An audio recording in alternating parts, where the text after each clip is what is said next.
lights dashing in the city, say the system's on the ropes, while the same hands that broke it hold your paycheck and your hopes.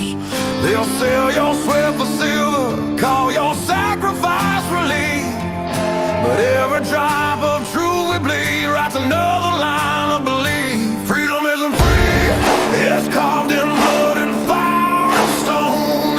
It's the price of standing tall when they tell you to kneel and go home. They can lock up every promise, tax the air we breathe, but they'll never chain the hearts of those who still believe. 'Cause freedom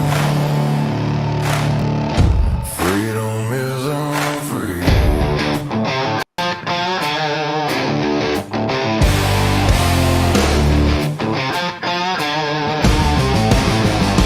They preach peace from marble towers while they fence off your front yard. They wave a flag made out of rules and call obedience smart. They'll brand your voice as danger, they'll mock your faith as greed, but freedom don't need permission, it just needs men who bleed. Freedom isn't free, it's carved in blood and fire and stone. It's the price of standing tall when they tell you kneel and go home. They can lock up every promise, tax the air we breathe, but they'll never change the hearts of those who still believe. 'Cause freedom isn't free. Freedom isn't free, it's written in red on history's page, a warning to the tyrants and the cowards of the age. They can bury us in silence, but the truth still screams. Freedom isn't free.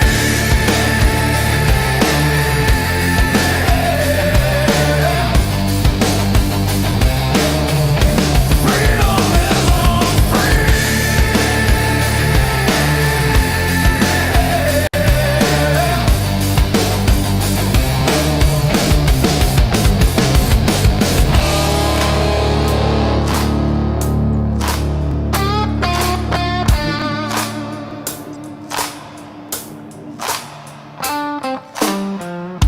Perfect timing.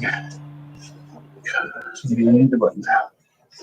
Gotta hit the button, gotta hit the button, gotta hit the button. Gotta hit the button.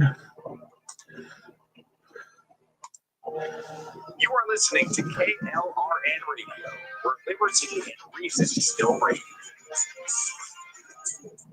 Not to be a backseat driver, but can you say for sure you got the best monthly payment possible on your auto loan?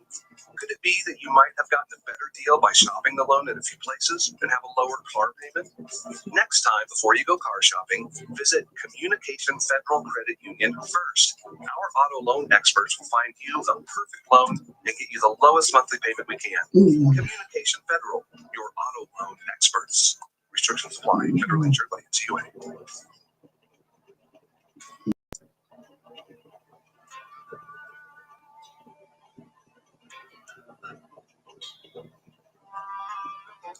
Not the right one.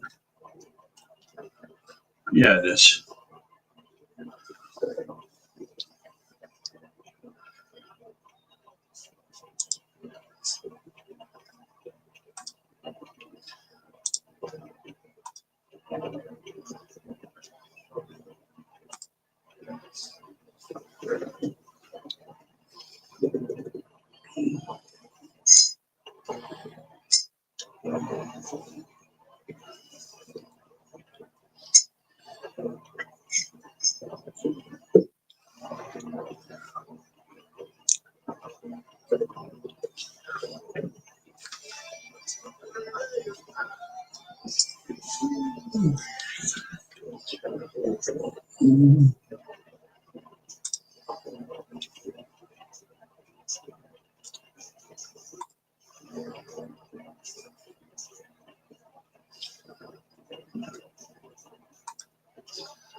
That's not where that was supposed to be yet.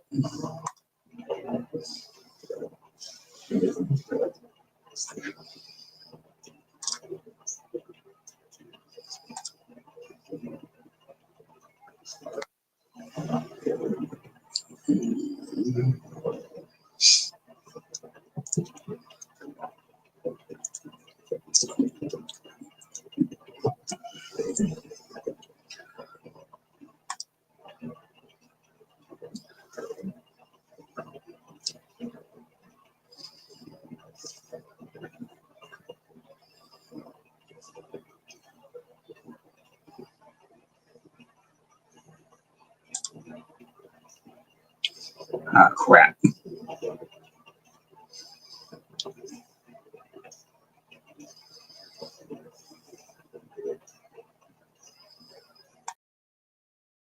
Capital steps. Rick's calling truth, no time for regrets. Fire in his voice, facts in his hand, talking sense to the heart of this land. It's the Rick Robinson Show where the truth rides high. No spin, no script, just an eagle in the sky. From D.C. to Tulsa, he's calling it out.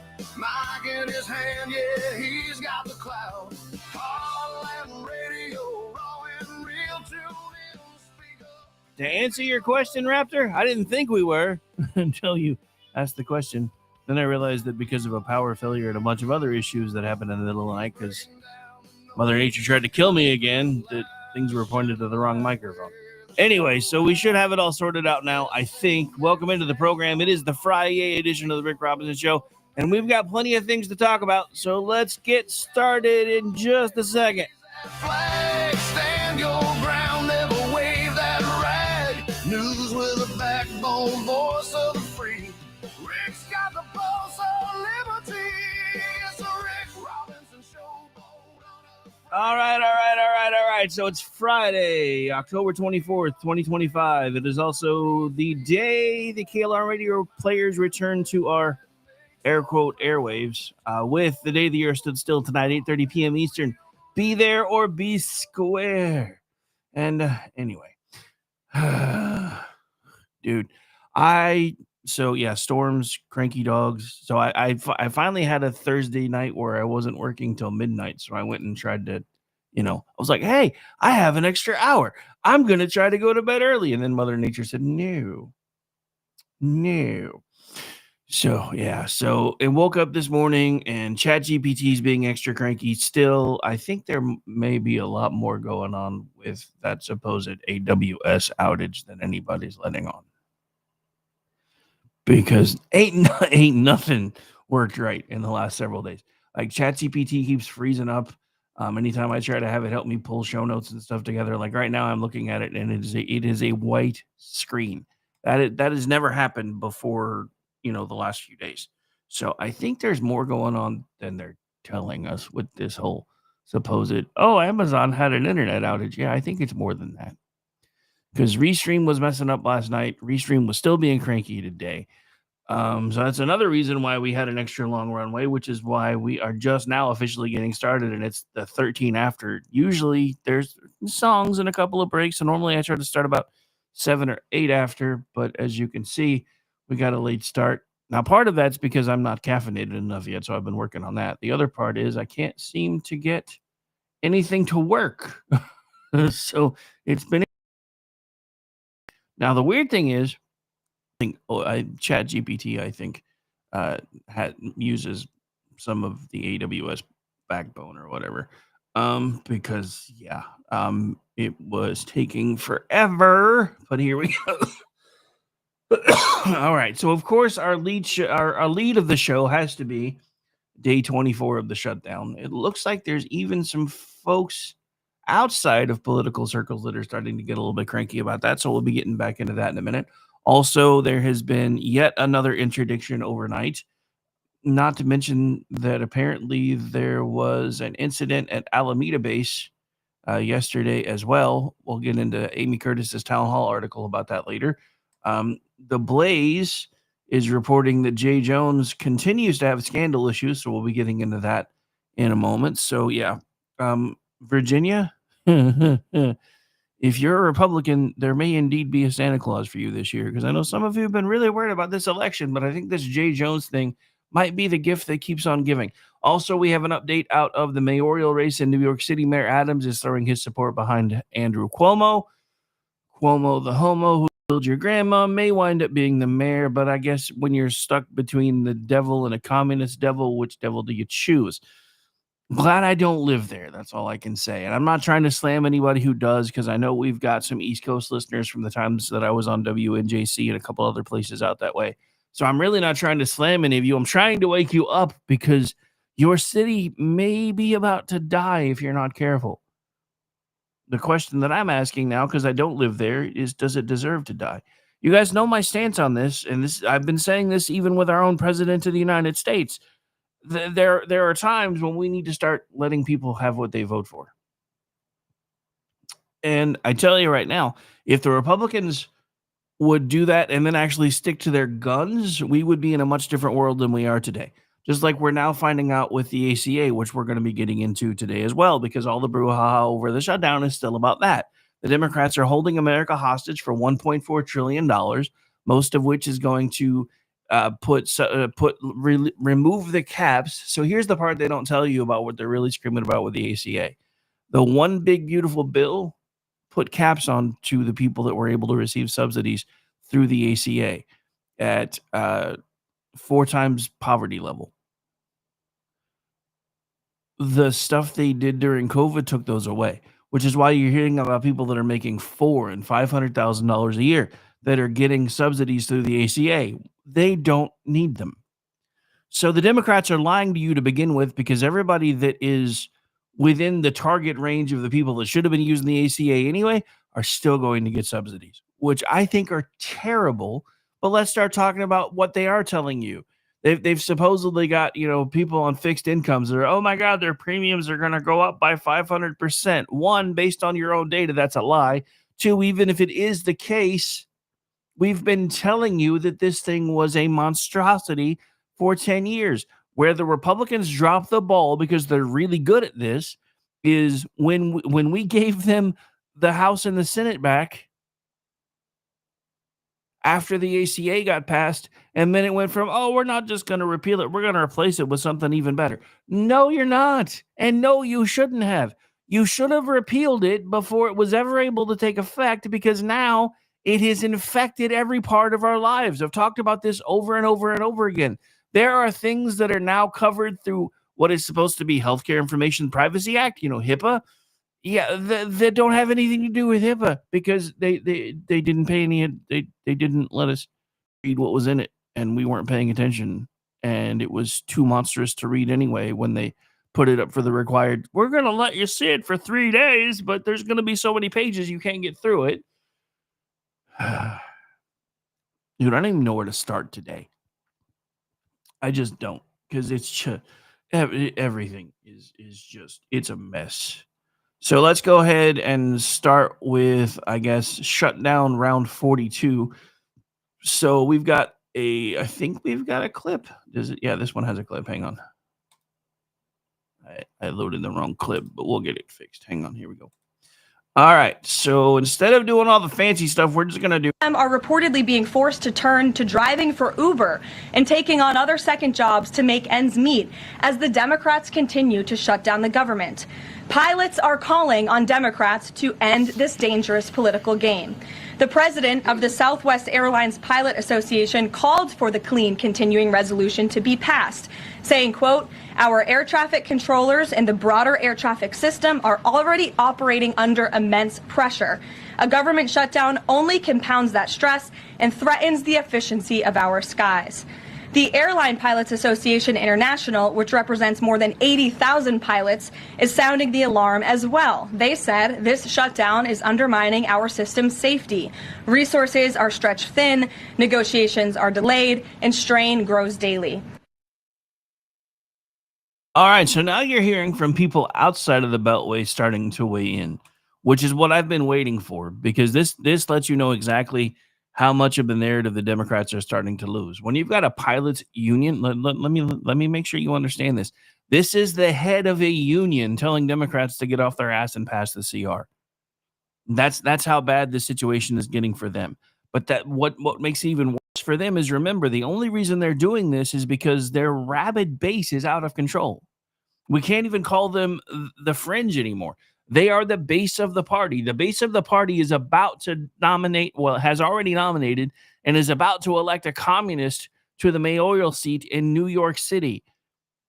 The ravenous, rabid the ravenous left and Democratic leftist base are the ones pushing for all of this stuff. But it's because they're listening to all the things that are being funded by folks like Spooky Dude. There is so much of a gaslighting and a misinformation campaign that is being used against modern day Democratic voters that unless they can shake through that fog, unless the fog lifts and the veil is torn, they can't see the truth anymore. Oh yeah, good point. I actually had him in my notes, but I got sidetracked. So yeah, a Raptor makes a great point. The guy that is running in Maine that had a Nazi tattoo until they figured out it was a Nazi tattoo and then decided to have some cover work put on it instead. Well, they say he figured out it was a Nazi tattoo. I'm pretty sure he knew. Let's just be honest. I'm pretty sure he knew. He can say he didn't only once, but I'm pretty sure he knew. All right, so let's see what other stuff. I think there may be some more stuff on this article that I wanted to get into. I just wanted to lead with the clip. And so the lady we were talking about the other day, this is another reason why I think that they're starting to lose the shutdown argument, because people like this are saying the quiet part out I mean, loud. Shutdowns are terrible. And of course, there will be, families that are going to suffer. We take that responsibility very seriously. But it is one of the few leveraged times we have. The few leveraged times we have. The few leveraged times we have. Okay, so it was manual editing, but I wanted to drive that point home. This woman knows exactly what they're doing. The Democrats know exactly what they're doing.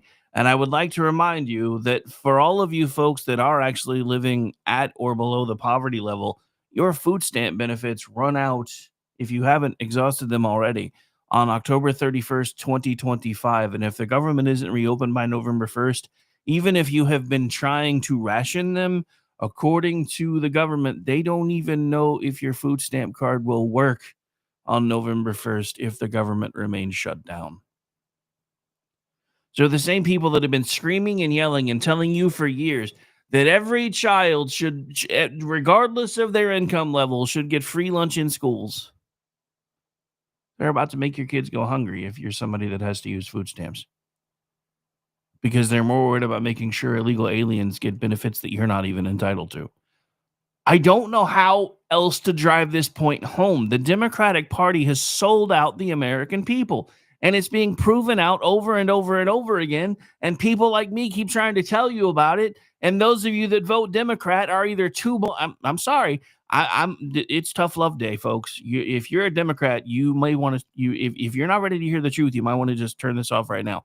Because you're either too stupid or too brain dead to see that you're being used by a party as a political pawn to gin up hate. You know how I know they're losing the battle? They're talking about the ballroom. It's ironic. Well, in the middle of a shutdown, they're talking about the president who's using donor money and his own money to renovate the White House. When we've talked about it before, I don't know about you, but I had no idea how bad the White House was as far as how badly it had been kept up, about how much of it was falling apart when Donald Trump came in the first time, how much he fixed up the first time versus how much he's fixing up now this time. And of course, all the Democrats are like, well, he wouldn't be doing all this work to it if he was planning on leaving. Yes, he would if he cares about the country, which he does, and he's proven time and time again, and he wants what is supposed to be the shining beacon of the shining city on the hill to be beautiful again. He wants all of America to be beautiful again. But we're fighting a civil war. It's a cold civil war, but it is one. And I have to ask this question. For those of you who keep thinking it's us that's asking for the Civil War, why are you guys the ones firing the first shots? Because it's not us. We are in a cold civil war for the survival of this country, and the people that should be rallying behind us, the ones that used to be the liberal thinkers, are now so brainwashed and so gaslit that they can't even see that they're being used as cannon fodder by their own side, who wants to do nothing but usher in a one world government. Communism is the way to get us there. And everybody, including me, maybe we need to. This is the internal argument that I have with myself every single damn day, every day. We need to start letting people have what they vote for. But the problem is, once you give these people a foothold, if you let a communist mayor into New York City, you want to talk about something that they ain't never leaving. It'll be that.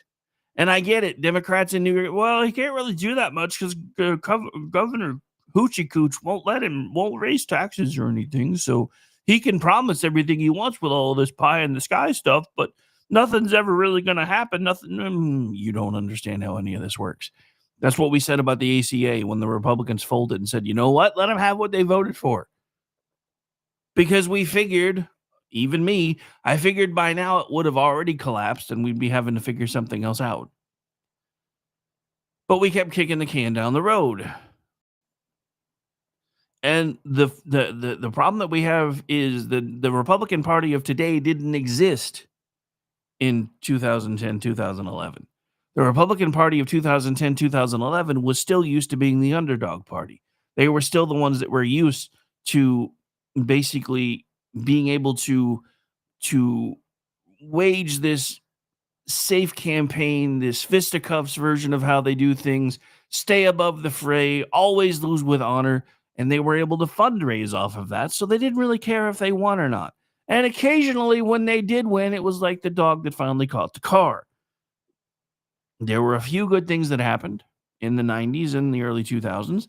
And then we found out, as we often do, that really, with the establishment of both parties, there's really no daylight between them. Donald Trump revealed that to us in 2015, 2016, which is why... Well, revealed it to most of America. By before then, most of us that were politically engaged had already figured it out. But rank and file Americans, no, they hadn't seen how bad it was. But by then, and I think that's why The establishment on both sides have done everything they could to take the dude out of the knees. You guys want to blame the Democrats for what happened on J6. That wasn't just them. You guys want to blame the Democrats for what happened with the CIA, FBI collusion. It wasn't just in 2015, 2016. It wasn't just them. The establishment on both sides needed that man gone. You want to blame Biden for the lawfare. It wasn't just Biden. It wasn't just the Democrats. The establishment on both sides needed that man gone. And you can see it by how some of them still look at him when they don't think he's paying attention. They hate him.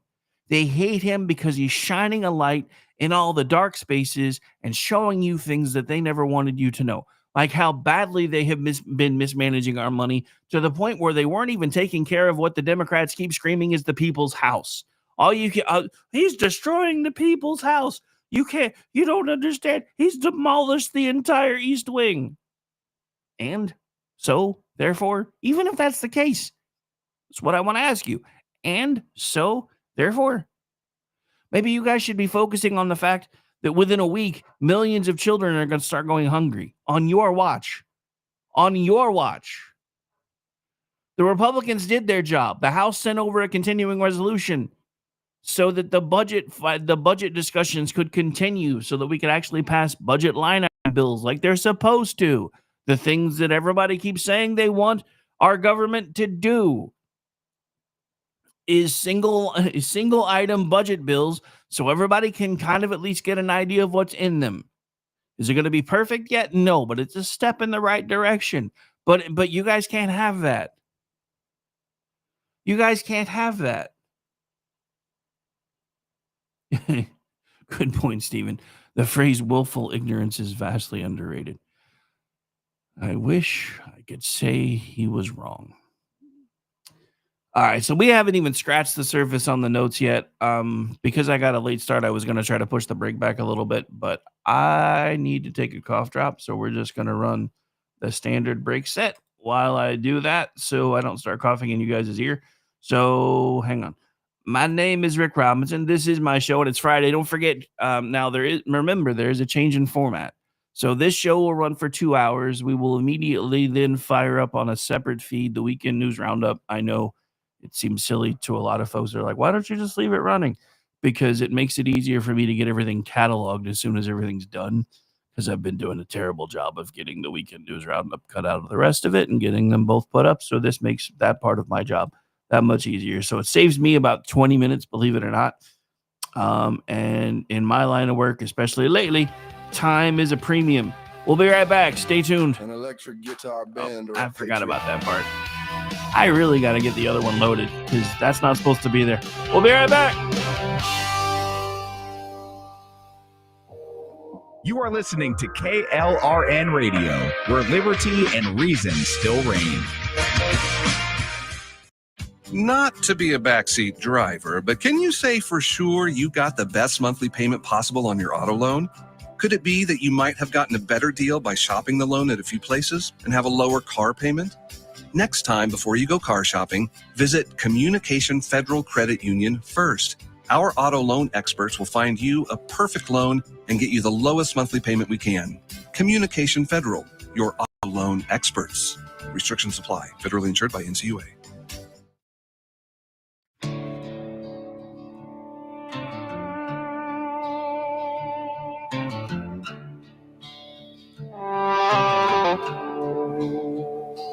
They keep saying we must want civil war. But tell me, friend, what are we fighting for? We just want to be left alone, to chase our dreams and build our homes. Front porch lights fading in the storm, trying to hold on to what was warm. But we ain't changed, we're still the same, standing proud in a world gone strange. You call it rage, we call it pain. We just want our freedom back again. Flags have torn, but we raise them high. We ain't changed, we just won't lie. They move the lines kept pushing the frame, redefining truth and changing names. They say progress like it's a holy word. Nobody's listening, nobody's heard. We stayed steady while they rewrote the song. Now they call us out for holding on. Well, we ain't changed, we're still the same. Standing proud in a world gone strange. You call it rage, we call it pain. We just want our freedom back again. Hands on, but we raise them high. We ain't changed, we just won't lie.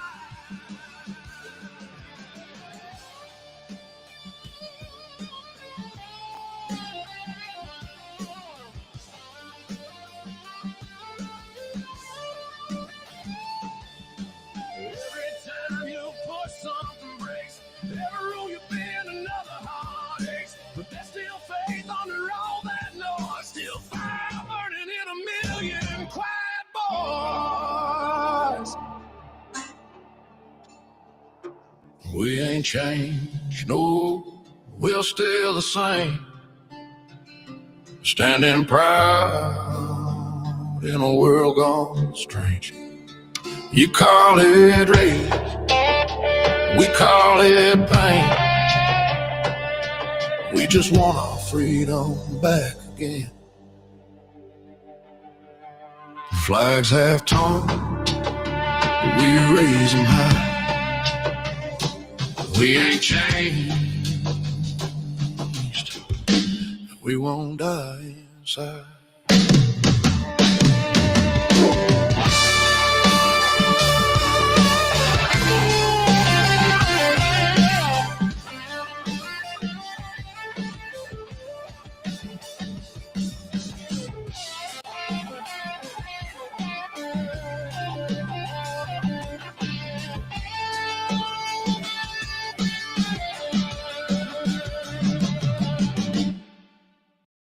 Hi, everyone. This is JJ, the co-founder of Good Pods.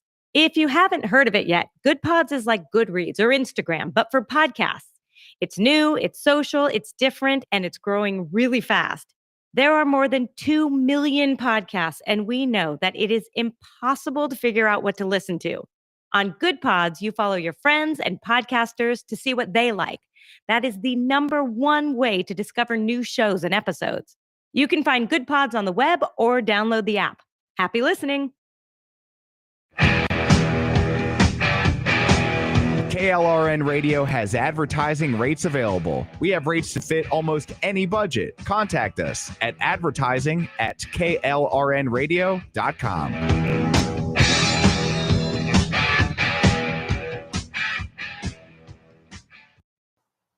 The following program contains coarse language and adult themes. Listener discretion is advised.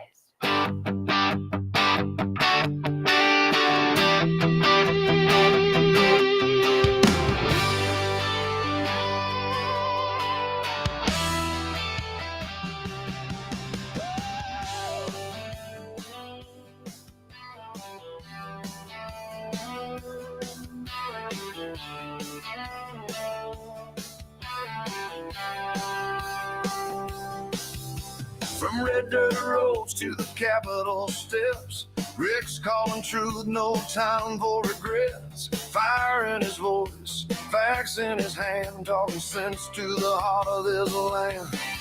It's the Rick Robinson Show where the truth rides high. No spin, no script, just an eagle in the sky. From D.C. to Tulsa, he's calling it out.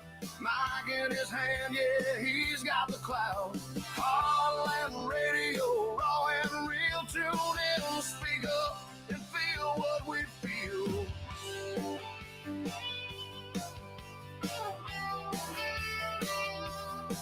He's breaking down the noise, cutting through the lies, shining light where the shadow hides. With guests in the mix and callers on cue, he's a voice for the many, not the few.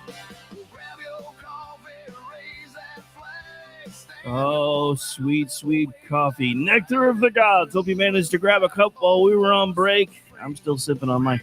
And I have an energy drink over here, too. Don't tell my doctor. He hates it when I do that. But yes, it's that kind of day. Also, don't forget, I'll be back here later tonight. No he said, she said tonight, but we have a full group. The KLR radio players are back in business tonight, 8:30 p.m. Eastern, in our usual time slot. The KLR radio players will be presenting The Day the Earth Stood Still. Also, make sure you hang out for the cast Q&A afterwards, because it looks like we're also going to be announcing the winter play that has already been decided upon. And don't ask me, because I don't know on purpose. I like to be surprised with these kind of things. Anyway. So that's happening tonight, 8:30 p.m. Eastern. You have hopefully seen it on our X feed, because I've been the network X feed, because I've been promoting the crap. But yeah, the tonight finally it's here. What I love is I have a couple of smaller parts, which is usually what I ask for, because then I just get to sit back and kind of watch everybody else work, and it's so much fun for me, because I know you guys, especially those of you in the chat, have heard this before, but this is something that I always wanted us to do, but I couldn't really figure out. I had the idea, but I couldn't figure out how to nail down the concept. And then my world tried to implode, and then I came back, and by the time I had come back, which was at that point almost a year later, I had discovered that they had figured out how to do it without me. And that's when I knew I'd created a hell of a team. I mean, I always suspected it, and we've had some folks that were awesome that have gone on, and some folks that have even gone on to bigger and better. And, like one of the guys that used to podcast here is now making like freaking hundreds of thousands of dollars a year, running a private jet company. And I'm like, dude, sign me up for that. But anyway, trust me, if it was all about the money, I could find ways to make more money. That's not why I do all of this. I would like to eventually find a way into deeper pockets, but I figure if that's supposed to happen, then that will happen. All right. So come back for that tonight. KLR radio players, The Day the Earth Stood Still. And no, it will not be the Keanu Reeves version, which I have discovered after watching the two was a lot more climate-hardy than the original. Anyway, one of my favorite lines from the original movie is, "Those aren't people, those are Democrats." I was dying. It's like the more things change, the more they apparently stay the same. So sorry. Okay. So we got to talk about this. So this is our lead story for the the hour one post break block.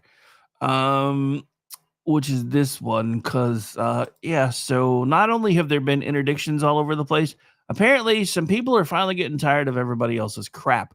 So I'm not even going to give you much of a tie into this one. We're just going to play it, and then we'll discuss it. So hang on. Here you go. You ready? 1, 2, 3.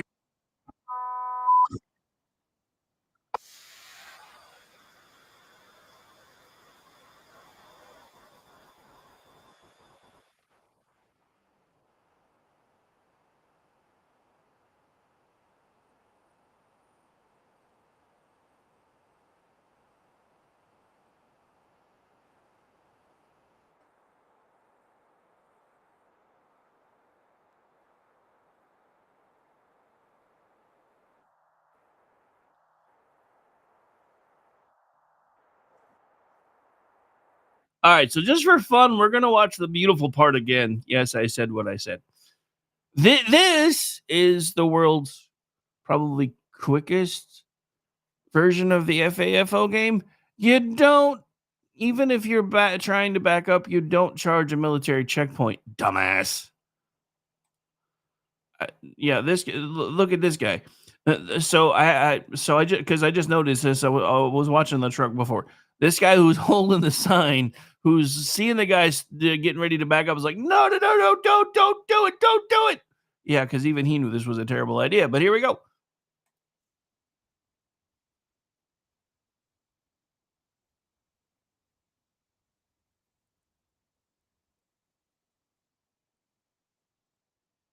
All right, so I've never watched this all the way through. Let's see if anything else interesting happens.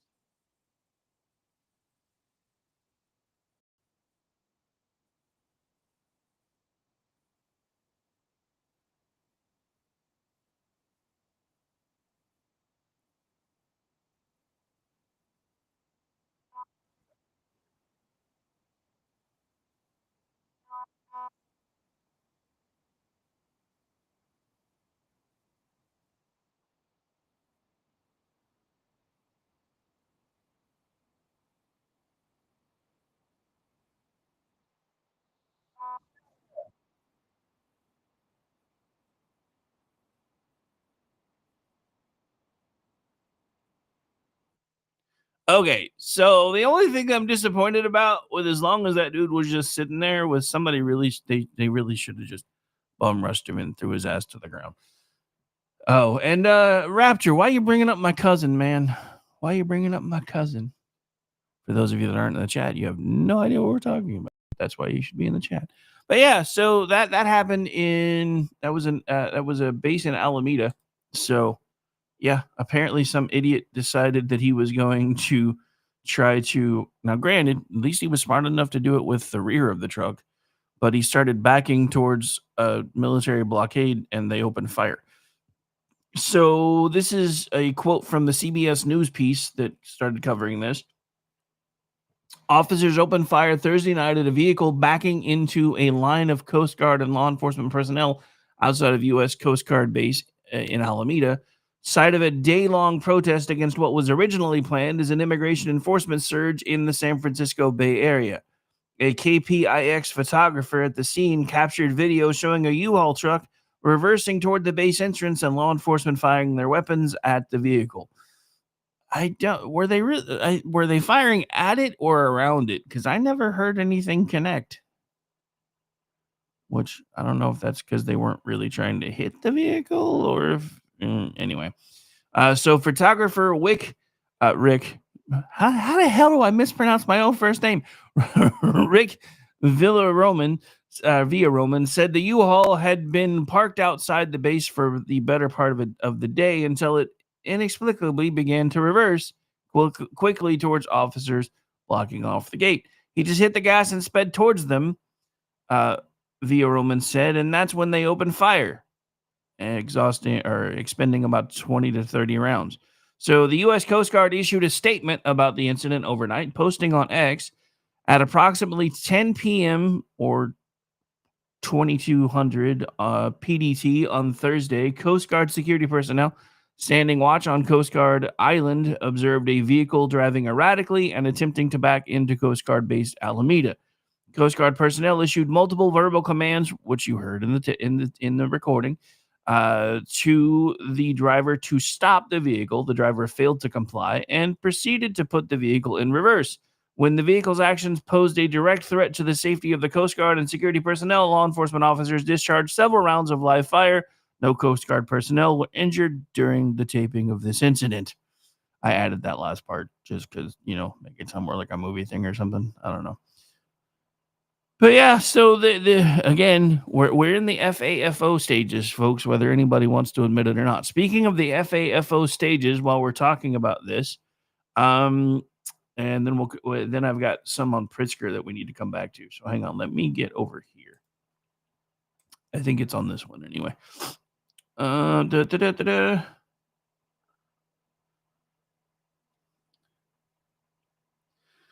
Okay. Actually, I'm sorry. This is fairly new information that I didn't have or wasn't able to find at the start of the show. So, when you've lost one of the Cuomo brothers regarding the shutdown. So, hang on. That was not the button I meant to press, but that's because we're already on there. So, never mind. All right. So, I guess it was technically the button I meant to press. All right. Here we go.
And that's exactly what changed, ladies and gentlemen.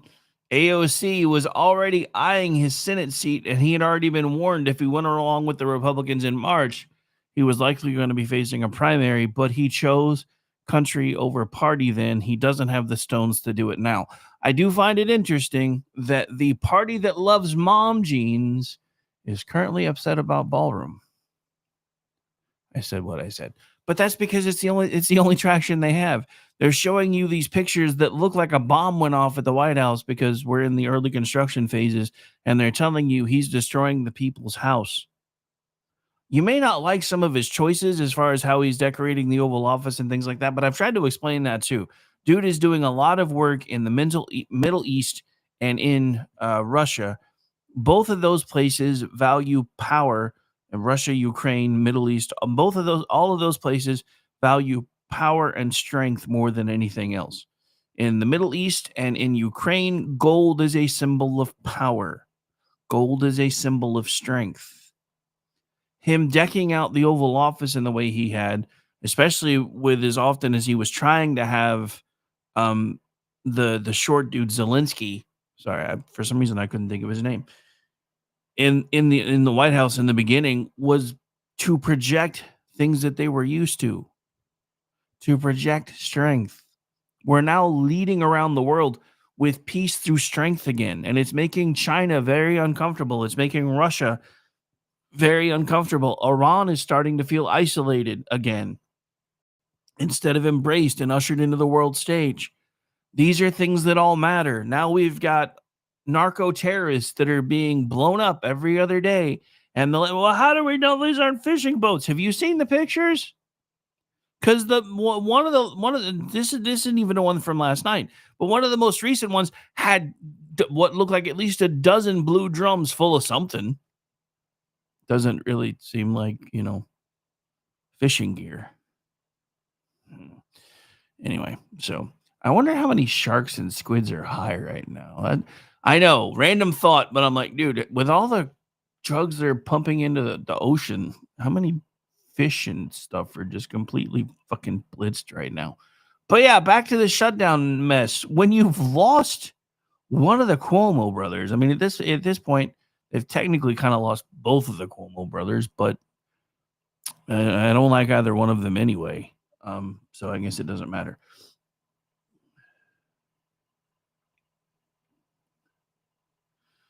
All right, so let's see what other stuff we can get into. Oh, so hey, Raptor, remember the dude with the tattoo you mentioned earlier? I knew I had him on my fact sheet somewhere because that's why I hadn't mentioned him yet. This is from Matt Vespa. So you remember that main Democratic Senate candidate who, was recently going around shirtless trying to prove to people he didn't have a Nazi tattoo anymore? So he's also apparently trained with an Antifa-like rifle group. So let's take a look at this together, shall we? Shall we? This is when you know the left is losing their mind.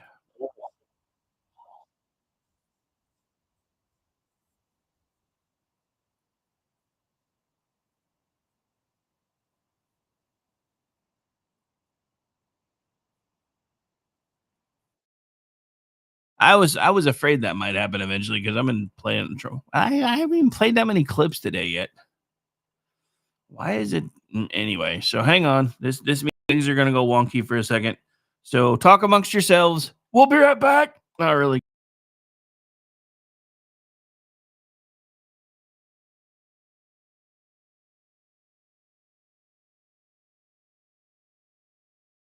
Welcome back. Let's try this again. Lovely tech issues. Lovely tech issues. Damn gremlins. If you've seen the online discourse around this candidacy, this guy is the favorite of the radical left base of the Democratic Party. They're standing by him despite the fact he has a literal Nazi tattoo on his chest, and he's made abhorrent comments in some of these Reddit threads that he's been involved in. They are unwilling to walk away from it because they want the candidates who are the most radical and the most progressive, and they're willing to put up with Nazi symbolism and other terrible remarks because of it. This is their guy. I don't think they're going to walk away from him. Paul's right. The popular Mills, I guess is going to be in this primary. But look online this morning. Look at your friends saying about this guy. They won't stand next to him because the bigger establishment guy, and they're willing to overlook the Nazi stuff. We will see what happens there. Scott Jennings. No, that's a good point. But there's the Twitter elite, and then there's voters. Voters have a lot more sense. We will see what the voters say if it goes to them. Can you really say that, though? With what's shaping up in New York City, should the final thing anybody hears from that clip be talking about how voters have more common sense? Are we sure? Are we sure? And I'm not even saying that to be a dick at this point. I'm just asking a question because again, as my grandmother used to say, common sense is apparently a flower that doesn't grow in everybody's garden. All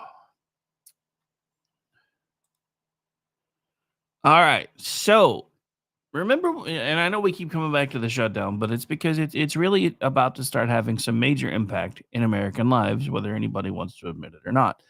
And so this is from Nick Arima over at Red State. So how far gone are the Democrats exactly? They're focused on protecting illegal aliens and flipping out about renovations at the White House.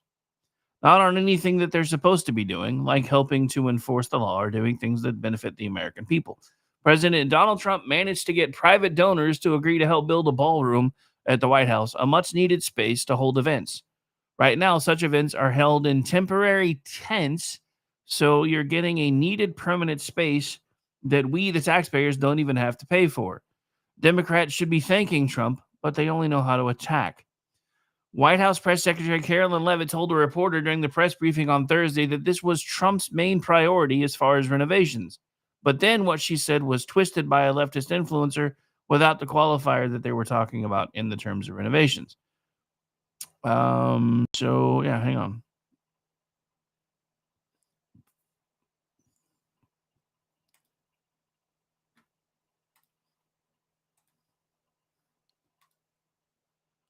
Go ahead.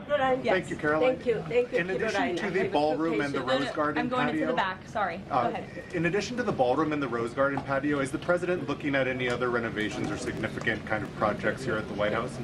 Not to my knowledge, no. But he's a builder at heart, clearly.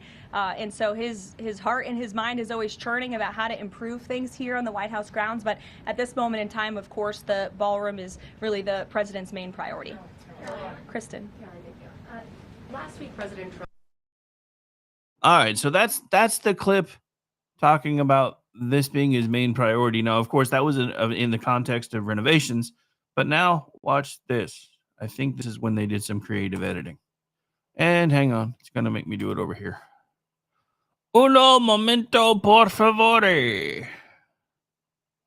I know, I just mixed Latin-based languages. Get over it. It's all right. You'll live. Go ahead. Yes. Thank you, Caroline. Thank you. In addition to the ballroom and the Rose Garden I'm going patio, into the back. Sorry. Go ahead. In addition to the ballroom and the Rose Garden patio, is the president looking at any other renovations or significant kind of projects here at the White House? Not to my knowledge, no. But he's a builder at heart, clearly. And so his heart and his mind is always churning about how to improve things here on the White House grounds. But at this moment in time, of course, the ballroom is really the president's main priority. Kristen. Okay, so I said corrected. Apparently, they didn't even do any creative editing with it. They just went with stupid. So this is from Chuck Schumer, and I quote, "Honestly, you can't make this shit up." And yet, that's exactly what you're doing, Chuck, creating made-up spin to deceive the American people. The Trump Rapid Response 47 account wasn't letting Schumer get away with it, and nailed him. Oh, I missed this yesterday somehow. You're a scumbag and a liar, Chuck, but everyone already knows that. She was answering a question specifically about construction projects on the White House grounds. We'll lay it so even your demented mind can comprehend. Question, in addition to the ballroom and the Rose Garden, and that's when it goes into the rest of it. I'm not going to worry about doing that because we're almost out of time for the hour anyway. But yeah, so Chucky Schumer. Trying to do what Chucky Schumer always does. All right, so when we come back, When they show you who they are, you should believe them. We'll be getting into that in hour 2. Don't forget, we do have on a different feed a special hour 3 of the weekend news roundup with myself and Brad Slager, getting you ready for everything that you need to know as far as what's going to drop maybe over the weekend. As far as news, usually around the 5 p.m. Friday news drop, which doesn't happen as much with this administration, but does happen. So we also have more on the main Nazi. Apparently his backstory is starting to crumble. So yeah, I know we're all over the place today, but it's on purpose because I give you the news as we find it as much as possible. And my name's Rick Robinson. This is my show. It is the Friday edition. Want to give a quick shout out in hour 1 to all the folks that are working for the weekend. You are nearly there. I don't know about you guys, but when I was doing the whole Monday through Friday thing, I started actually liking Friday more than pretty much any other day of the week or the weekend, which became depressing, really, because it was like, by the time Saturday was half done, I was like, oh my God, tomorrow's Sunday and then the next day is Monday. That's when I knew I needed to change jobs. Of course, hour 2 is going to be dedicated to our law enforcement, our first responders, paramedics, firefighters, dispatchers, law enforcement, private security, all you guys that wear badges, guns, and vests and all those things, and even those without the vests and guns that still go in and put yourselves in harm's way every day. This day is for you, folks. We'll be right back. Stay tuned.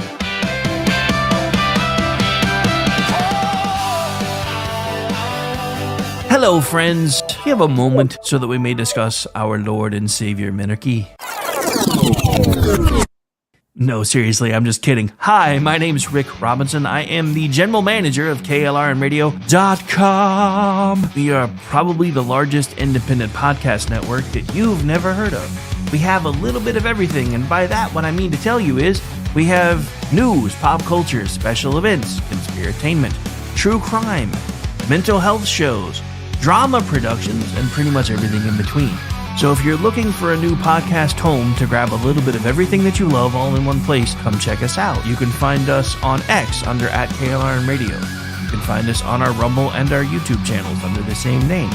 You can also find us at KLRNradio.com and pretty much every podcast catcher known to man. So again, feel free to come check us out anytime you like at KLRNradio.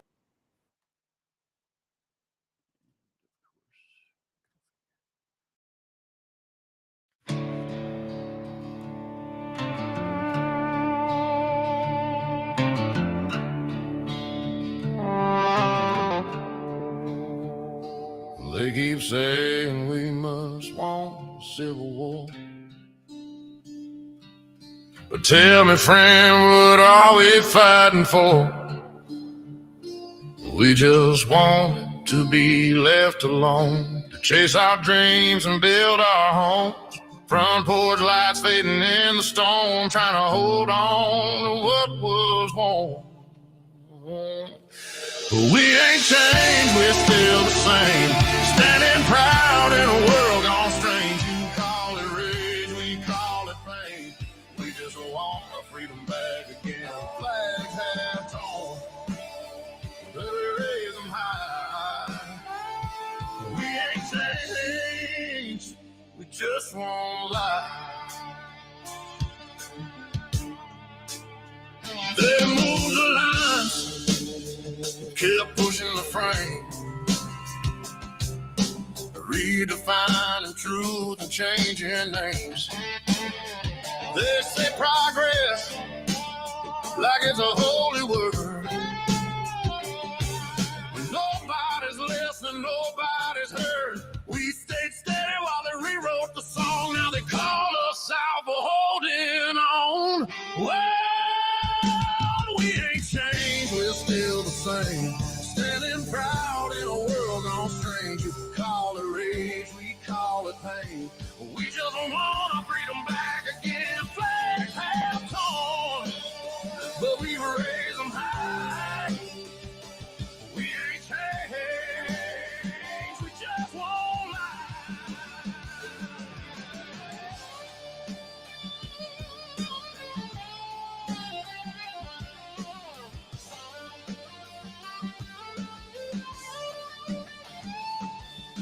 Every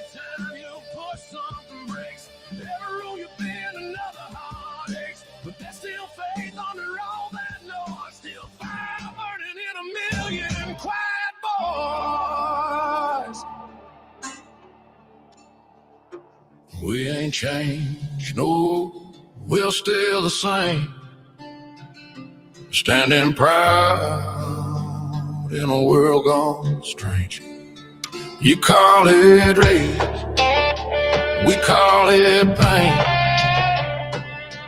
We just want our freedom back again.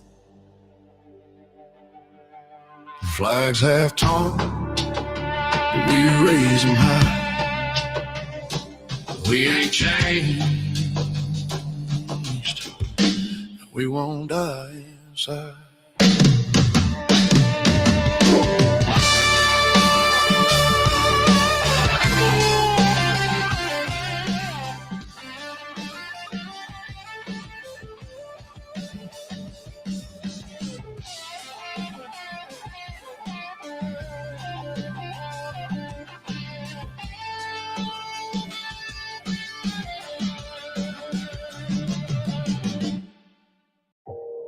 You are listening to KLRN Radio, where liberty and reason still reign. Not to be a backseat driver, but can you say for sure you got the best monthly payment possible on your auto loan? Could it be that you might have gotten a better deal by shopping the loan at a few places and have a lower car payment? Next time, before you go car shopping, visit Communication Federal Credit Union first. Our auto loan experts will find you a perfect loan and get you the lowest monthly payment we can. Communication Federal, your auto loan experts. Restrictions apply. Federally insured by NCUA. Hi, everyone. This is JJ, the co-founder of Good Pods. If you haven't heard of it yet, Good Pods is like Goodreads or Instagram, but for podcasts. It's new, it's social, it's different, and it's growing really fast. There are more than 2 million podcasts, and we know that it is impossible to figure out what to listen to. On Good Pods, you follow your friends and podcasters to see what they like. That is the #1 way to discover new shows and episodes. You can find Good Pods on the web or download the app. Happy listening. KLRN Radio has advertising rates available. We have rates to fit almost any budget. Contact us at advertising@klrnradio.com.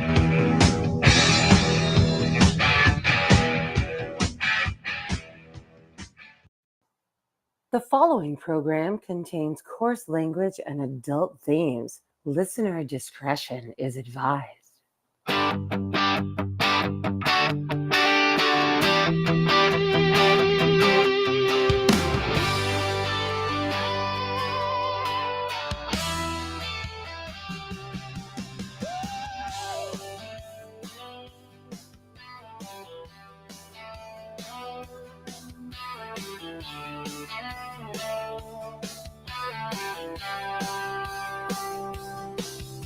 From red dirt roads to the Capitol steps, Rick's calling truth, no time for regrets. Fire in his voice, facts in his hand, talking sense to the heart of this land.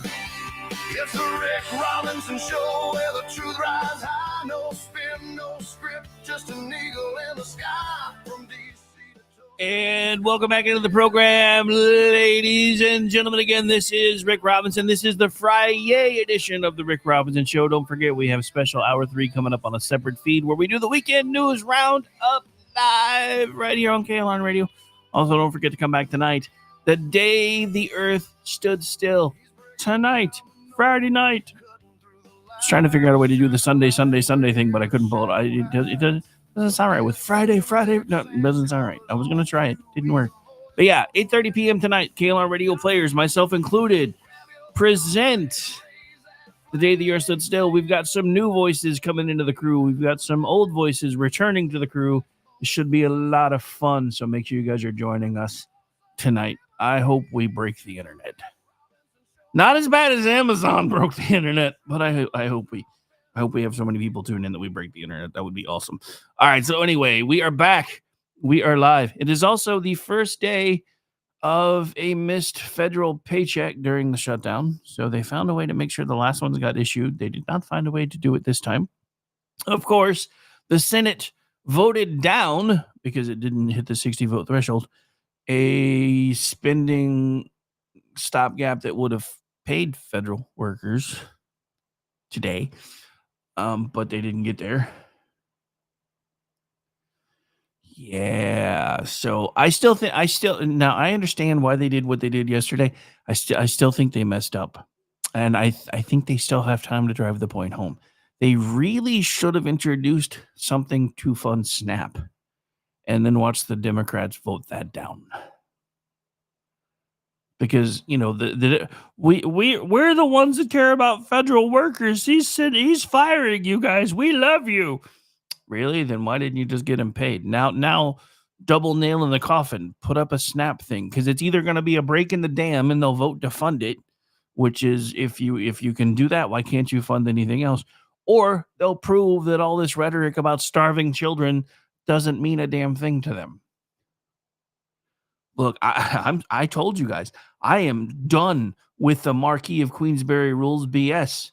I am, because they have been driving these points home as hard as they can for as long as they can, and I have had enough. All right, so before we get into the Pritzker stuff, we're gonna get into. Let me see if this is the same story or not. Okay. So this seems to be a continuation of a story that I found a moment ago. This one's from Sister Told You. And we're just going to go into this for a minute. When we last left you, we learned that Graham Plattner, the Bernie Sanders-backed candidate who has accused Israel of genocide, was enmeshed in multiple self-inflicted scandals, most of which centered around his time as a Reddit commenter, with some dating back to 2013 and others as recent as 2021. And which included Plattner boasting about being a communist and bashing law enforcement officers as quote-unquote bastards. There was also an unhealthy dose of self-loathing towards rural white Americans and racially insensitive posts about how black people tip at restaurants, as well as some sexual assault victim shaming, though he blamed it on him just being an internet shit poster. The revelation that he has a Nazi-themed tattoo has been harder for the veteran to shake. He said it happened in 2007, that he was drunk in Croatia when he got it, and has since covered it with another tattoo. Apparently only after that story broke, though, which is new because I didn't know that. So Sanders, Plattner, and many of Plattner's supporters have been quick to tout Plattner's purported oyster farmer working class roots. Is that a euphemism? Kind of sounds like that might be a euphemism. Oh, sorry. But even that has come under scrutiny, with allegations that Plattner is a Nepo baby, running wild, and with confirmation that the working class claims are more than a little dubious. This hit the interwebs on Thursday. Democratic Senate candidate Graham Plattner, the self-described working class Mainer, attended an elite boarding school in Connecticut that cost upwards of $75,000 a year. Its alumni include Supreme Court Justice Potter Stewart, former CIA Director Porter Goss, Clinton family crony Strobe Talbot, Mackenzie Scott, Strobe Talbot, Mackenzie.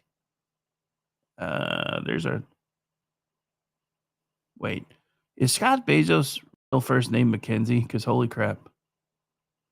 Anyway, Mackenzie Scott Bezos and the veteran news anchor Chris Wallace. The revelation undercuts the working class image Plattner and has attempted to present on the campaign trail.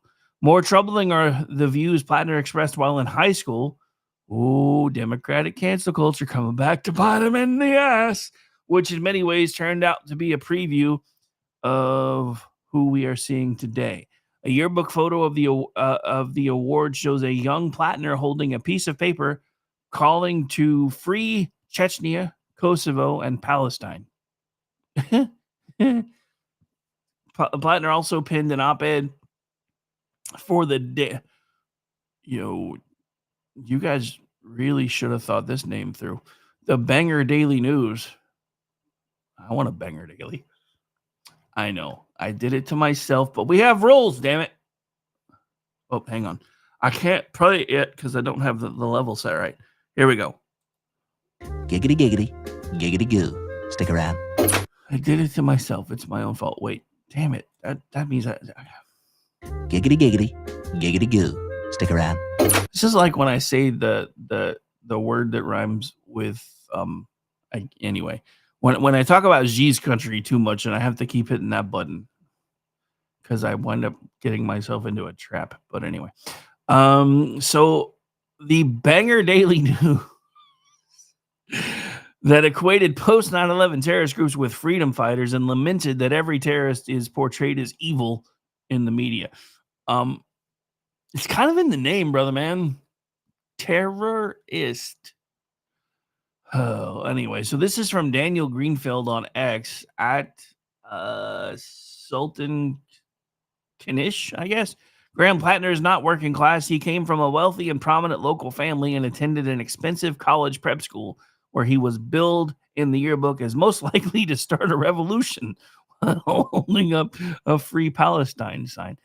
Oh, so the Democrats are consistent after all. Who knew? Despite all this, Sanders is still standing with him and blaming the Schumer machine, primarily due to the fact that the Senate Minority Leader has backed Governor Janet Mills' Senate campaign, who's actually older than Schumer. That's interesting. Bernie Sanders, on why he still endorses Graham, said, and I quote, "I'm not overly impressed by a squad of media running around saying, 'What do you think about the tattoo on Graham Plattner's chest?' It's more than just the tattoo now, bro. But sure. Keep being you. Keep being you." All I'm going to say about him, "Well, I was drunk," in vino veritas is a phrase for a reason. Yeah, right. Kinder, friendlier terror. We want kinder, friendlier terror in America. Not every terrorist is evil. Thanks for that, Stephen. That made me laugh. Apparently I need to laugh today. I've been chuckling a bit more than I normally do. All right, so coffee cups empty. Stage 2 caffeination. Again, don't tell my doctor. He yells at me when I do this. Well, actually, one yells at me, and so does the other one, who happens to be female. So don't tell either one. Anyway, all right, so all right, so I have no idea what this is. I think this may have just broken. No, this came out yesterday, but I didn't see this anywhere till now. This is from Town Hall. What's going on here? Oh, this is that same story, though. Never mind.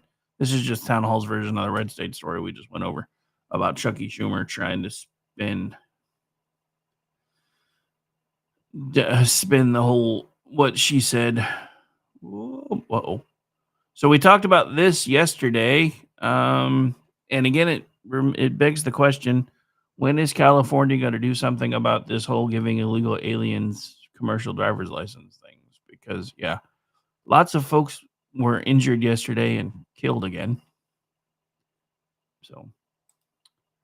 So this is again from Amy Curtis. This came out today. This was actually, oddly enough, right about the time I was going to bring this up anyway, and I hadn't even gone back to my notes yet to pull it. So even in the midst of a government shutdown, we're still getting inflation reports, and inflation has smashed economists' expectations in September as prices basically held steady, and wages apparently have risen. In good news for American consumers, the September inflation rate came in at 3%, lower than expected, and smashing economist expectations, according to the Rapid Response X account. Prices that people pay for a variety of goods and services rose less than expected in September, according to a Bureau of Labor Statistics report Friday that keeps the door wide open for another interest rate cut next week. The Consumer Price Index showed a 0.3% increase on the month, putting the annual inflation rate at 3%, which is still higher than we wanted, but with everything that's going on, it is not terrible, and it's much better than the 9% we had under the beginning of the Biden administration, which in reality was probably closer to 25%. Economists surveyed by the Dow Jones had been looking for respective readings of anywhere between a 0.4% and a 3.1%, which would have put a 0.4% increase and a 3.1 at the annual. This reflected a 0.1 percentage point uptick from August. Excluding food and energy, core CPI showed a 0.2% monthly gain and an annual rate also at 3% compared to respective estimates of 0.3 and 3.1, the latter being unchanged from a month ago. Good Lord, I cannot talk today, and I am so sorry. Core CPI on a monthly basis had posted a 0.3% gain in both July and August. The CPI reading is the only official economic data allowed to be released during the government shutdown. This report was delayed thanks to the Schumer shutdown, and it's likely we will not get October's report in November, thanks to the Democrats keeping the government closed. The White House issued a statement on the economic news, cheering the good news on inflation and warning the Schumer shutdown could harm the progress the administration has made, which I think is still another reason why they're doing everything they can to keep the government closed. So, and I quote, today's new consumer price index reveals inflation smashed market expectations once again. September, with prices holding steady and wages beating inflation as President Donald J. Trump ushers America into a new golden age. Unfortunately, the Democratic shutdown risked grinding all of this progress to a halt. Because surveyors cannot deploy to the field, the White House has learned there will likely not be an inflation release next month for the first time in history, depriving policymakers and markets of critical data and risking economic calamity. Here's what else you need to know based on this report. Inflation has remained steady since President Trump took office, averaging just 2.5% compared to an average of 5% under Joe Biden. Real private sector wages are on track to rise by $1,151, a 1.8% increase since President Trump took office.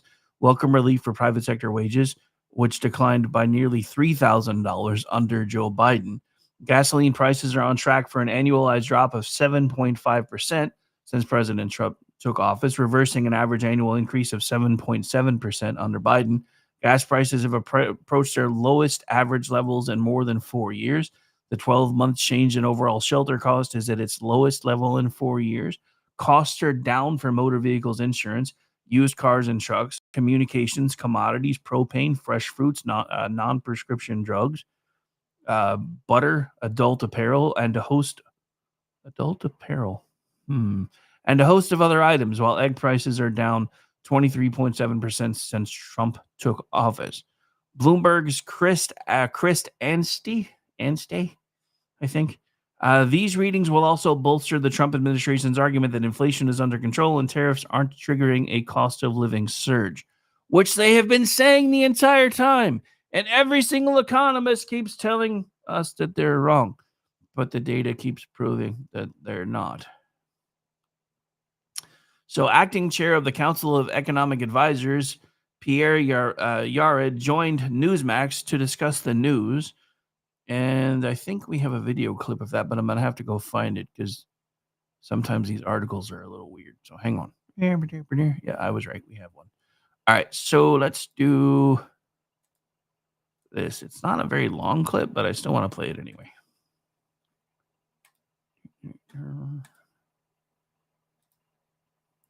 These numbers are terrific.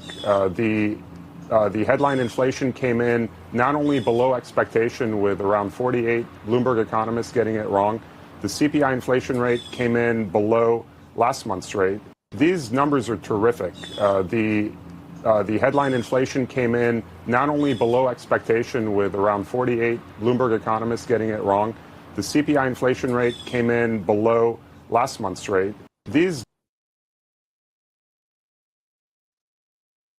All right, so ladies and gentlemen, I submit to you, you now see the real reason for the government shutdown. Everything the Democrats have told you was going to happen during Trump's first even 180 days in office never materialized. They told you within 90 days we would be in a full-blown depression. They told you within 100 days America would fall off a cliff within 180 days. This is the real reason they're shutting everything down. This is exactly what I've been telling you. If the Democrats really thought everything Donald Trump was trying to do was going to destroy the country, they would have let him run wild with it and just watched everybody run to them on ballot box day. But they knew it was going to work. This is the part you need to come to terms with, especially if you are still part of the Democratic Party, or you're considering leaving the Democratic Party, or you're newly departed from that party.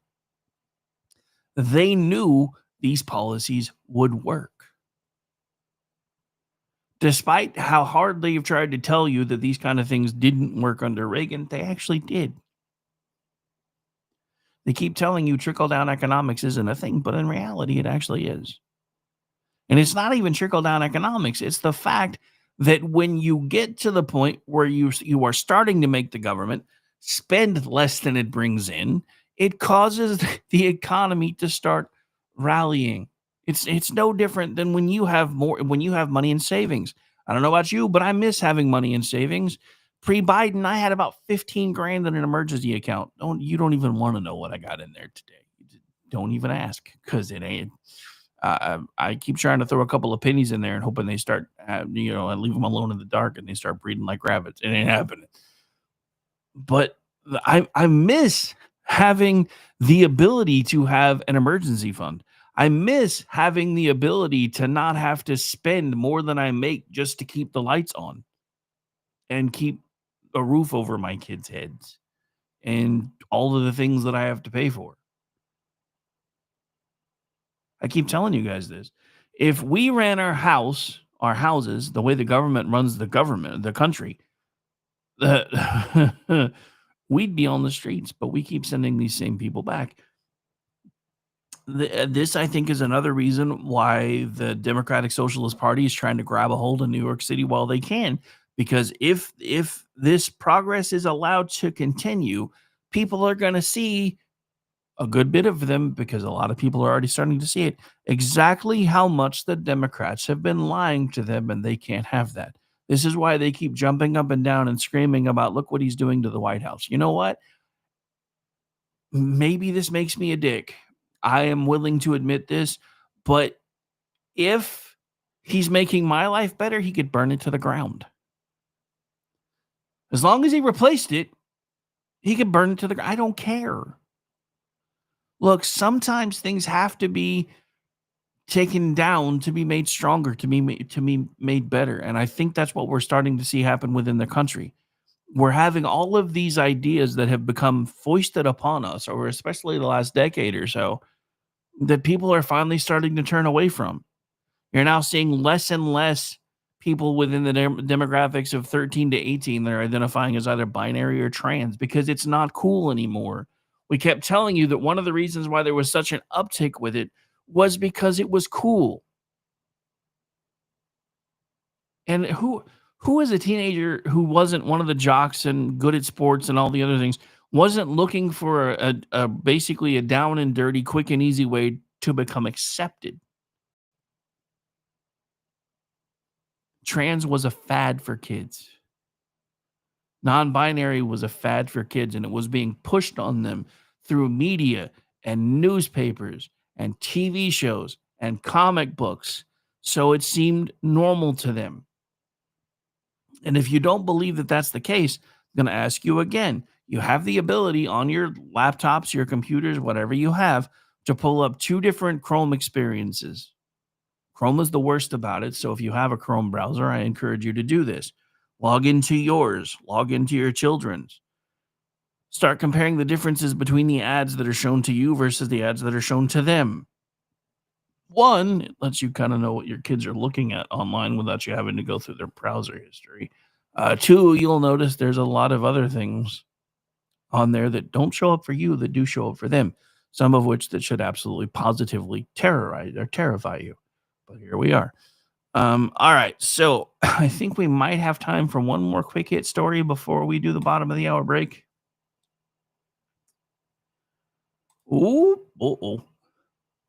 So remember those inflation numbers that came out? Remember how the stock market's been kind of panicking lately? Apparently they're not panicking much anymore. According to Joe Kemen, noted that the sky is falling predictions from the economists and experts about President Trump's tariffs were clearly widely overblown. The stock market has been telling us what to believe ever since Liberation Day.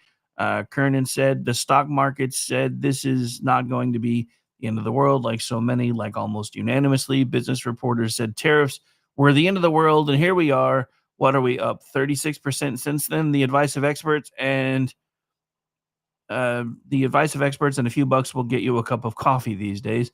The science on COVID was settled too until it wasn't. The math was settled on tariffs until it wasn't.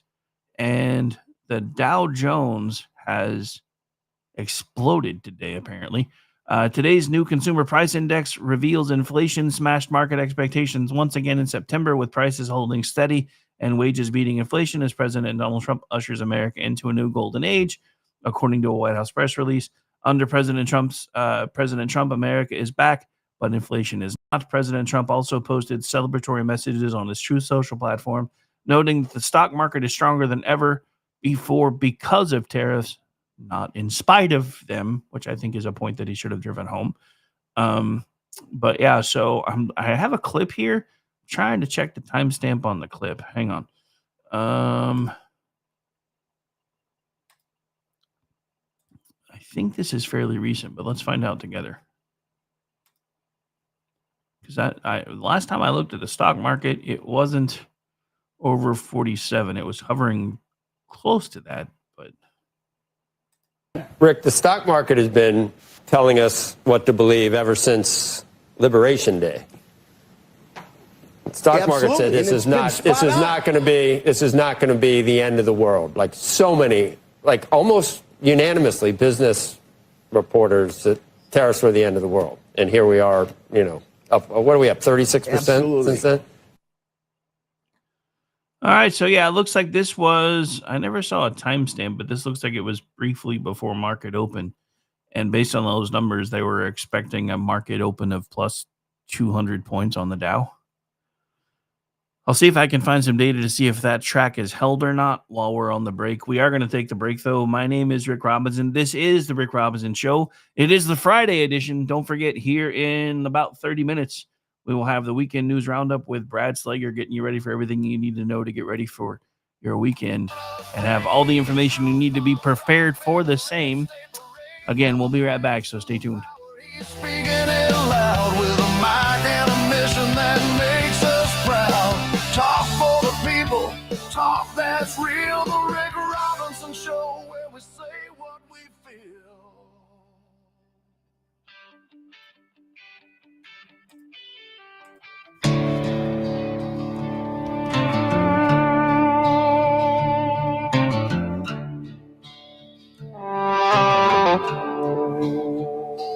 They keep saying we must want a civil war.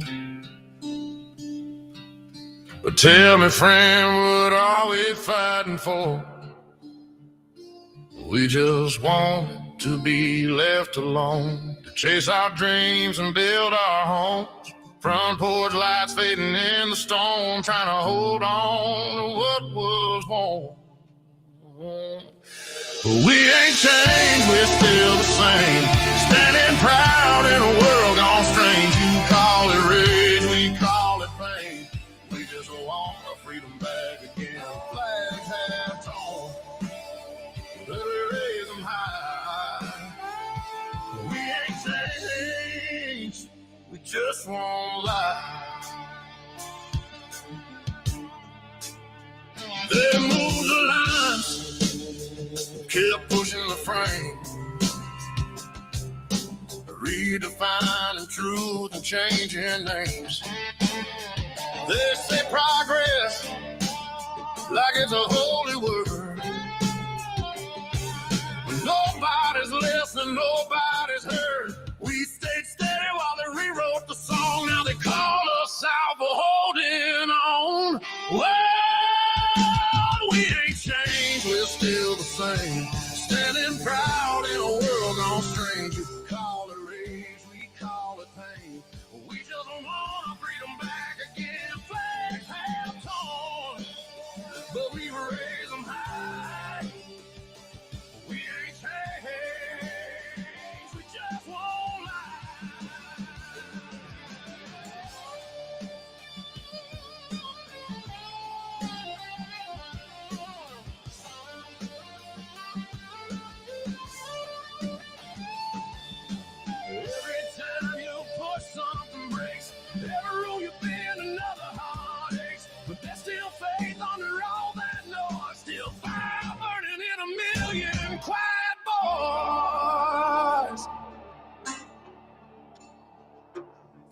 ain't changed, no, we're still the same.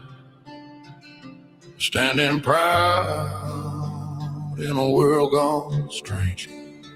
You call it rage, we call it pain. We just want our freedom back again.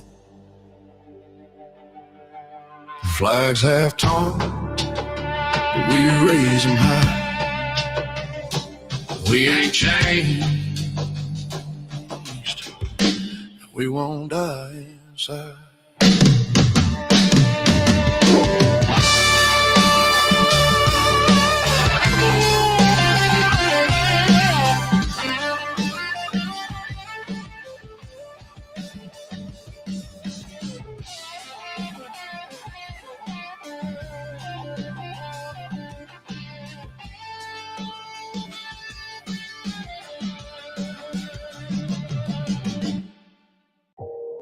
You are listening to KLRN Radio, where liberty and reason still reign.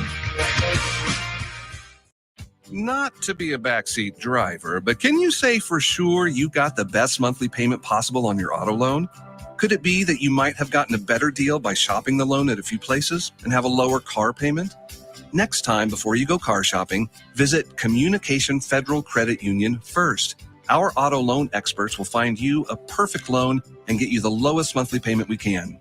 Communication Federal, your auto loan experts. Restrictions apply. Federally insured by NCUA. Hi, everyone. This is JJ, the co-founder of Good Pods. If you haven't heard of it yet, Good Pods is like Goodreads or Instagram, but for podcasts. It's new, it's social, it's different, and it's growing really fast. There are more than 2 million podcasts, and we know that it is impossible to figure out what to listen to. On Good Pods, you follow your friends and podcasters to see what they like. That is the #1 way to discover new shows and episodes. You can find Good Pods on the web or download the app. Happy listening. KLRN Radio has advertising rates available. We have rates to fit almost any budget. Contact us at advertising@klrnradio.com.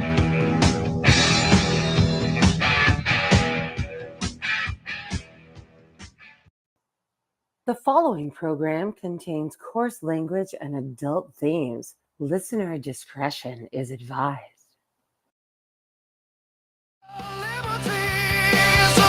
Robinson showboat unafraid. Truth bombs drop in a red state parade. From the plains to the power, he's speaking it loud with a mic and a mission that makes us proud.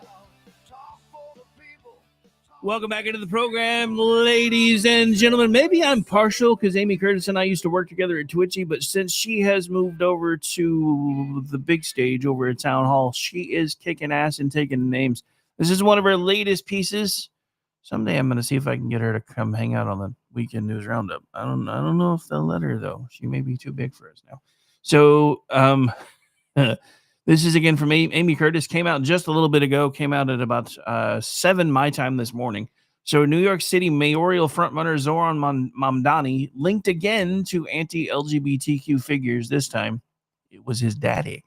And then there were 3. Gay New Yorkers should be extremely concerned, as it is clear the likely next mayor of the Big Apple is anti-LGBTQ, or at the very least, tolerant of those who are. 2 weeks ago, we learned Zoran Mamdani has ties to Ugandan politician Rebecca Kadaga, who pushed legislation that would imprison gay Ugandans for life. While Mamdani denied knowing who Kadaga was, she's got direct ties to him and his family. This week, we discovered Mamdani is buddies with an unindicted co-conspirator of the 1993 World Trade Center bombing who holds anti-gay views, saying homosexuality is a disease of this society. As we wrote in that piece, once is happenstance, twice is coincidence. The third time, it's enemy action. We've now got 3 examples of the commies troubling anti-LGBTQ ties. As it turns out, his father, Mahmoud Mamdani, tried to silence a pro-LGBTQ professor in Uganda. And I quote, New York City mayoral frontrunner Zoran Mamdani's father has been accused of trying to silence an alphabet mafia professor in Uganda by padlocking her office, withholding her pay, and pushing her out of his department. I really thought that was about to take a turn.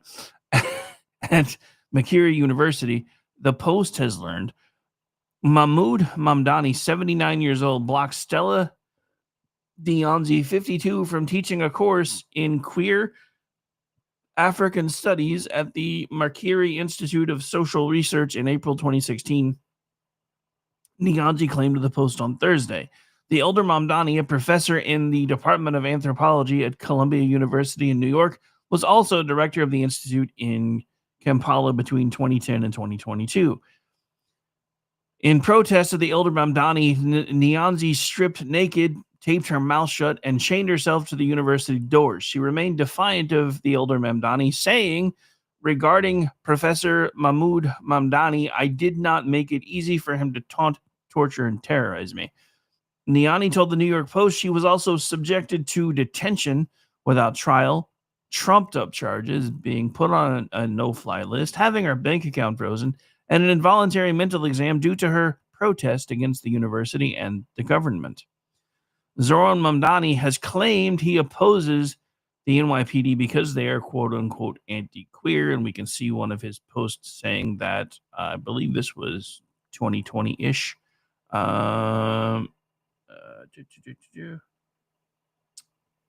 Looks like the person who quoted it was from June of 25, but I think this was 2020-ish. We don't need an investigation to know that the NYPD is racist, anti-queer, and a major threat to public safety. What we do need is to defund the NYPD, and of course he did the whole pound me thing. The hashtag thing. But your deal with the New York City mayor uses budget tricks to keep as many cops as possible on the beat. No to fake outs to fund the police. It turns out that is in fact projection. The NYPD has not, I repeat, not worked to jail gays for life or called them the disease of society, and they certainly haven't worked, as Mamdani's father did, to silence a professor over her views on the alphabet mafia. All right, so I skimmed that, editorialized it a bit, worked it into the show, but we're going to go ahead and share out the post for anybody who wants to check it out later. And again, congrats to Amy Curtis over at Town Hall. I doubt you're listening, but in case you are kicking ass and taking names. Those of us still at Twitchy could not be more proud of you and your transition and your kick-ass work over there. So anyway, all right. So let's see what else we can get into. Talked about that.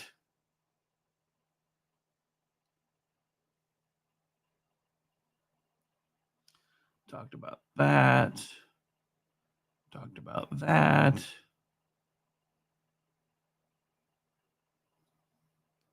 Okay, so we did not talk about this. I didn't see this. Gonna have to have a talk with Ace. Apparently, headline scans did not work really well today, but that might not necessarily be their fault since nothing's been working well today. So this is from Matt Vespa over at Town Hall. I don't know what's worse, that a weird hunting stand with a clear line of sight to Trump's Air Force One exit was discovered at Florida's Palm Beach International Airport, or that it might have been there for years. Last weekend, it was reported that the Secret Service found the unusual setup and roped in the Federal Bureau of Investigation to investigate. It's a bit of a jarring discovery, as Trump has been the subject of 2 assassination attempts. And we quote from Fox News, the U.S. Secret Service uncovered a suspicious hunting stand with a direct line of sight where President Donald Trump exits Air Force One at the Palm Beach International Airport, officials told Fox News Digital. Agents found the stand on Friday, and the FBI is now leading an investigation into the discovery. FBI Director Kash Patel said the hunting stand has not yet been connected to any individual. Prior to the president's return to West Palm Beach, United States Secret Service discovered what appeared to be an elevated hunting stand within sight line of the Air Force One landing zone. Patel told Fox News Digital no individuals were located at the scene. The FBI has since taken the investigatory lead, flying in resources to collect all evidence from the scene and deploying our cell phone analytics capabilities. United States Secret Service Chief of Communications Anthony Guglielmi also confirmed that the organization is working closely with the FBI as well as law enforcement in Palm Beach County. So, according to local outlets, there are no deer in the area, so a hunting stand there would make absolutely no sense. So, just when you thought they were done trying to kill him, ladies and gentlemen, just when you thought they were done trying to kill him.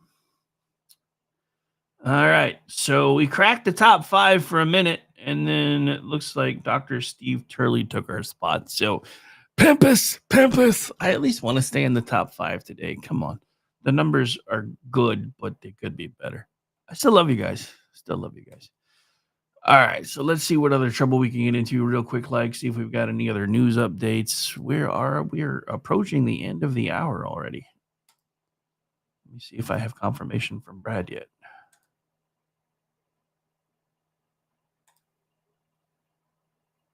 Sent but not acknowledged.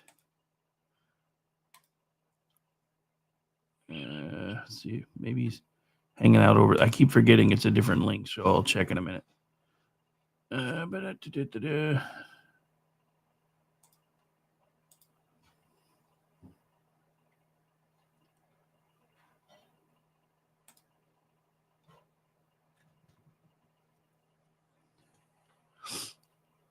what? Oh, uh-oh. So, Trump's been taking a hardline stance with a lot of folks lately. This is from our friends over at The Blaze. This is Joseph McKinnon. Trump has recently gone on record saying he's killing trade talks with Canada. You'll never guess why. President Donald Trump announced late Thursday evening that he was terminating all trade negotiations with the European Union. That's what we call Canada around here. The president, who struck a positive tone about the northern nation during his meeting earlier this month with Prime Minister Mark Carney, and signaled a desire to make a deal on steel, aluminum, and energy, indicated that the decision to nix trade talks was in response to egregious behavior, namely the decision by a provincial government to run TV ads critiquing tariffs south of the border.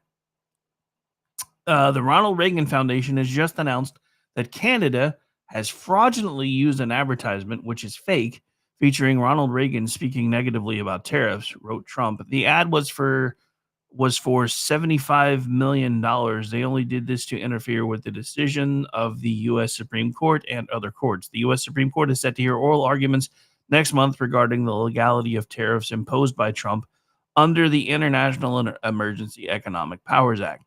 Trump apparently saw the ad earlier in the week, telling reporters on Tuesday, if I was Canada, I'd take that same ad. Also, they're actually on television taking ads. Ontario Premier Doug Ford's office indicated last week that it was spending $75 million on an anti-tariff ad that would air on ABC, Bloomberg, CBS, CNBC, ESPN, Fox News, NBC, Newsmax, and other networks. See, this is one of the reasons why I'm careful as far as where we get our advertising money from. Now, on the podcast versions, you may hear ads inserted there. I don't have any control over that. So if you're listening on one of the podcatchers, there is ad revenue over there. And as a matter of fact, we do get paid for those. So if you're not listening to us live, I would encourage you to listen over there. But this is why on the live streams, we really don't run that many ads. Because, I mean, the Fox News running that, and again, I know there's rules and laws about it and everything else. I get that. But so Ford noted on October 16th, it's official. Ontario's new advertising campaign in the U.S. has launched using every tool we have. We'll never stop making the case against American tariffs on Canada. The way to prosperity is by working together. The premier, a staunch critic of the raft of high tariffs Trump has imposed on imports from Canada, reportedly suggested to a crowd of Toronto businessmen last week that he was hoping the ad, which contains audio from former President Ronald Reagan's April 25, 1987 radio address regarding protectionism would resonate with Republicans. In his address to the Toronto crowd, Ford cited new research from Yale University's budget lab indicating that consumers face an overall average effective tariff rate of 18%, the highest since 1934. And then U.S. tariffs and foreign relations would cost American families roughly $1,800 a year in lost income. That ad, it's not a nasty ad. It's actually just very factual. said Ford. Coming from a person like Ronald Reagan, every Republican is going to identify that voice. The Ronald Reagan Presidential Foundation and Institute issued a statement on Thursday claiming that the ad misrepresents the presidential radio address, and the government of Ontario did not seek nor receive permission to use and or edit the remarks. Time to sue Canada, I think. A spokesperson for Ford's office denied wrongdoing, telling Canadian state media the commercial uses an unedited excerpt from one of President Reagan's public addresses, which is available through public domain. Reagan's remarks in Ford's ad all hail from the same 5-minute speech in which the former president discussed both America's commitment to free trade and why he felt compelled to impose duties on select Japanese products. Contrary to the suggestion by Ford spokesperson, the excerpt of the speech that appears in the 60-second ad has been substantially edited with the apparent intent to drive Ford's anti-tariff theme. For example, multiple sentences were cut. One sentence was lifted from its original spot at the outset of the speech and inserted midway through the ad with a "that" apparently swapped out for a "but." Another portion, which originally appeared just before the opening remarks heard in the speech, now appears towards the end of the voiceover, and the last line of the original speech, "America's jobs and growth are at stake," has been moved to serve as a conclusion for the ad. Below is a transcript of the actual Reagan voiceover for the ad. The ellipses signal where content was dropped, and those segments lifted from their original context elsewhere in the speech appear in bold. So I don't know about you guys. I don't normally pay that much attention to this kind of stuff, but having seen this ad, I will admit I was a little bit concerned myself. So let's actually just read the whole thing together. When someone says, "let's impose tariffs on foreign imports," it looks like they're doing the patriotic thing by protecting American products and jobs, and sometimes for a short while it works, but only for a short time. But over the long run, such trade barriers hurt every American worker and consumer. High tariffs inevitably lead to retaliation by foreign countries and the triggering of fierce trade wars. Then the worst happens. Markets shrink and collapse. Businesses and industries shut down, and millions of people lose their jobs. Throughout the world, there's a growing realization that the way to prosperity is for all nations is rejecting protectionist legislation and promoting fair and free competition. American jobs and growth are at stake. The foundation has indicated it was reviewing its legal options in this matter and provided a link to the full speech on YouTube, which is labeled as unrestricted for both access and user restrictions. Trump leaned into his criticism of Canada and the province's ad on Friday morning, writing, "Canada cheated and got caught. They fraudulently took a big buy ad saying that Ronald Reagan did not like tariffs, when actually he loved tariffs for our country and its national security. Canada is trying to illegally influence the United States Supreme Court in one of the most important rulings in the history of our country," continued Trump. "Canada has long cheated on tariffs, charging our farmers as much as 400%. Now they and other countries can't take advantage of the U.S. any longer." Blaze News actually reached out to Premier Ford's office for comments. Canadian state media indicated that Carney's office did not immediately respond to its request for comment. So there you have it. The full context. All right, let me check something real quick.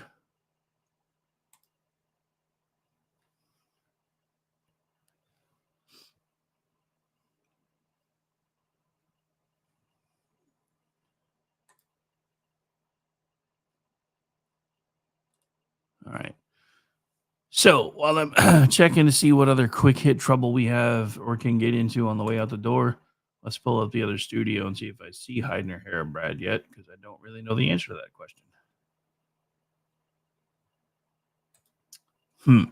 So remember how we keep saying it's not our side that won't tone down. It's not our side screaming for the violence. This came out today. This is again from Matt Vespa. And instead of reading it all, I'm just going to play the quote. Hang on. Work. I'm from the hood, okay? So when a bully comes, like, if there are no rules, you literally have to figure it out. So Donald Trump has changed things, and people trying to do what's always been done is not going to work. And I think that's why Democrats are losing black people. That's why they're losing poor people, because poor people, all they want is for us to fight. So if you hit me in my face, I'm not going to punch you back in your face. I'm going to go across your neck, because we can go back and forth fighting in each other's faces. You got to hit hard enough where they won't come back. And so, for the same way I went to New York and spoke with Governor Kathy Hochul and said, if they're going to try to wipe us out in Texas, we need to wipe out every Republican in New York, in California, in Illinois. So no one can make me feel bad about fighting for the people that I represent, because the people that I represent need someone who's willing to go in the ring and fight for them. And that's exactly what I'm going to do. So, Representative, in that context, the reality of the world is we are living in a moment where, yes, there's this shutdown going down, and Democrats on Capitol Hill are standing up for that in the way they think is working. But we hear from them.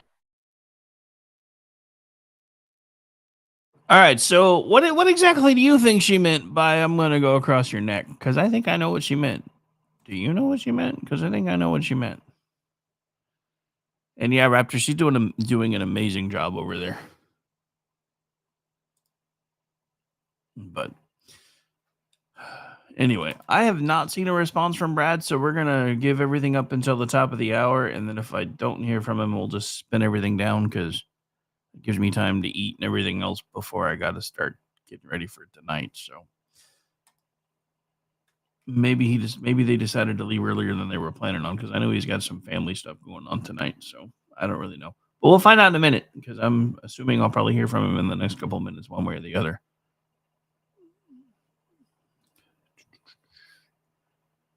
All right. So yeah, that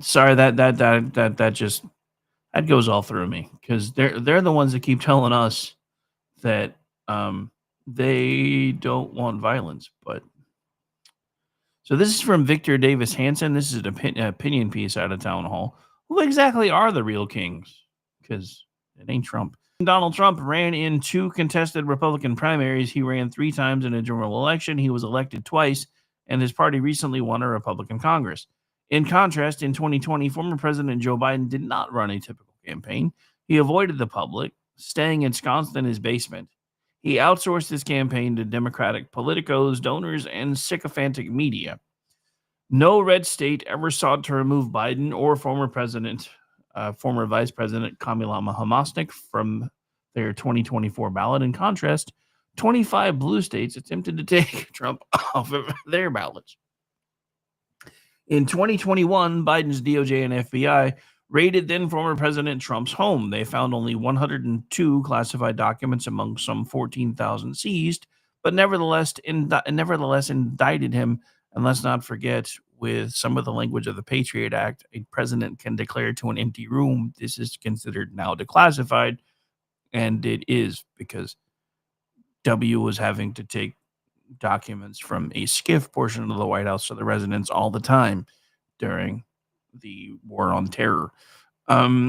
So that's the part the media never tells you. There was no such SWAT raid on Bolton's multiple repositories of illegally removed classified documents. All were in less secure places than at Mar-a-Lago.